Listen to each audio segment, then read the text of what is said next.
এই যে যত দুর্নীতিবাজ ধরা পড়তেছে দেখেন না, একটার পর একটা আছে না? যখন টাকা পয়সা কামায়া লালে লাল হয়ে গেছে, আঙ্গুল ফুলে কলা গাছ হয়ে গেছে, তখন তো খুব মজ মাস্তি আর ফুর্তিতে ছিল। ধরা পড়ার পর মান সম্মান ইজ্জত আত্মীয় স্বজন সমাজ কোথাও মুখ দেখাবার সুযোগ নাই। বাকি জীবন বিদেশে পালিয়ে চোরের মতো পালিয়ে পালিয়ে দুনিয়া থেকে গ্লানি নিয়ে অপমানিত অবস্থায় দুঃখ এবং কষ্ট নিয়ে যখন চলে যাচ্ছে, এই মুহূর্তে যদি তাদের সাক্ষাৎকার নেওয়া যেত, আমি নিশ্চিত নির্ঘাত তারা বলতো যে হায়, এ সকল অবৈধ উপার্জন না করে নিজ দেশে সম্মান নিয়ে যদি দুনিয়া থেকে যেতে পারতাম সেটা অনেক ভালো ছিল। তারা ওই কানাডার বেগম পাড়ায় বাড়ি করে অনেক সুখে শান্তি থাকতে পারে, কিন্তু দিন শেষে সবাই জানে যে লোকটা চোর, সে দুর্নীতিবাজ, সে ডাকাত। এই গ্লানি নিয়ে তার ছেলে মেয়ে তার পরিবার মরণ পর্যন্ত ধুকতে ধুকতে মরবে এবং যাবে। ওই যে চুলকানির সময় মজা ছিল, চুলকানি শেষ হওয়ার পরে জ্বালা শুরু। এই জন্য ভাই, হারাম বর্জন করব, বর্জন করতে কষ্ট হলেও হারামে যাব না, যদিও আরাম হয় সেখানে। মনে থাকবে তো ইনশাল্লাহ? যতজন বিবাহ বহির্ভূত অবৈধ সম্পর্ক জড়িয়ে যাচ্ছেন, আরাম বা মজা হয়তো পাচ্ছেন, কিন্তু মনে রাখবেন চুলকানির পরবর্তী যে জ্বালা, এটাও আপনার জীবনে শুরু হবে, অপেক্ষায় থাকে। আর কিছু লোক আছে চুলকানি শুরু হলে তারা চুলকায় না। তারা কি করে না? চুলকায় না। তারা একটু হালকা ডলে ডলে কোন রকম জ্বালাটারে থামায় রাখে। এদের কি পরে জ্বালা পোড়া হয়? হয় না। এই জন্য ভাই, হারাম করার স্বাদ তো জীবনে বহু দেখেছেন। হারাম থেকে বেঁচে থাকার কষ্ট আছে, কিন্তু কষ্টের পরে যে স্বাদ আছে সেটা অনুভব করার চেষ্টা করেন। সবচেয়ে বড় স্বাদ শুরু হবে মৃত্যুর পর, অনন্তকাল পর্যন্ত সেটা চলতে থাকবে। আল্লাহ রাব্বুল আলামিন আমাদের সবাইকে ইবাদতের স্বাদ, হারাম বর্জন করার স্বাদ আস্বাদন করার তৌফিক দান করুন। গোটা পৃথিবীর মানুষ যদি অপরাধের স্রোতে গা ভাসাতে থাকে, আল্লাহ আমাদেরকে স্রোতের বিপরীতে চলার তৌফিক দান করুন। হিজরতের শিক্ষা আমাদের জীবনের পদে পদে ধারণ করার তৌফিক দান করুন। মনে থাকবে তো ইনশাআল্লাহ ভাই? আমরা আবারও বলছি, এক নজরে হিজরতের শিক্ষাগুলোর ভিতরে এক নম্বর হলো, হিজরত আমাদেরকে শিক্ষা দেয়, স্মরণ করিয়ে দেয় যে আমরা যখনই জীবনে সততার পথে চলবো, সত্যের কথা বলবো, তখনই সেখানে বাধা আসবে, মন চাইবে না, মানুষজন চাইবে না, আত্মীয় স্বজন চাইবে না, নানা রকমের বিপদ আসবে, বিপত্তি আসবে। এগুলোর জন্য আগে থেকে প্রস্তুত থাকবো।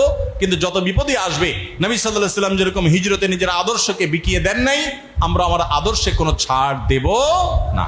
ঈমান এবং তাওহীদে কোনো ছাড় দেব। নবী সাল্লাল্লাহু আলাইহি ওয়াসাল্লাম যেরকম নিজের মাতৃভূমি ছেড়ে দিয়েছেন, তবু ঈমান ছাড়ে নাই।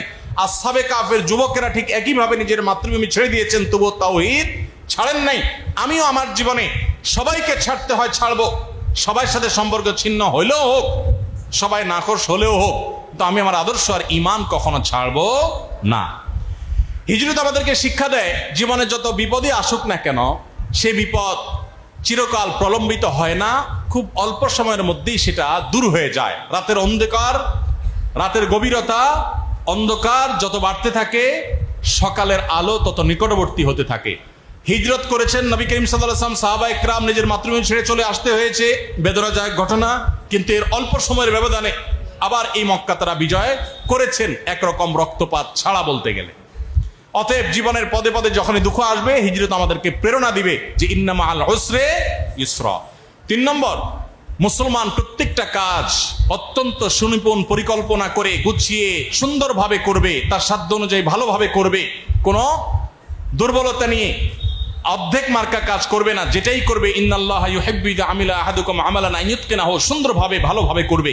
সেটা আমরা হিজরত থেকে শিক্ষা গ্রহণ করলাম। নবী সাল্লাল্লাহু আলাইহি ওয়াসাল্লাম কিভাবে হিজরতের প্ল্যান সাজিয়েছেন সেখান থেকে।